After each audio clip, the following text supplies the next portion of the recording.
Hi listeners. Welcome back to Kokotjan channel. Learning English through stories. Now you're going to listen to an English short story. Then write in your comment. What's your suggestion the best title for the story?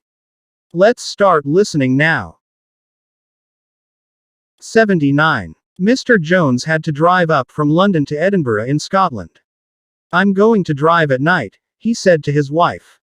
The roads will be quieter. And if I get hungry, I'll stop at one of the small restaurants at the side of the road and have something to eat. The food's terrible in those places, I believe, his wife said. Oh well, I don't suppose it will kill me, Mr. Jones said, laughing. He left at 9 o'clock in the evening, and at about midnight he felt hungry, so he stopped at a small restaurant which was open all night and sat down at a table. A waiter came to him, and Mr. Jones asked for ham and eggs. And, he said to the waiter, I like my eggs almost raw, and my ham quite cold.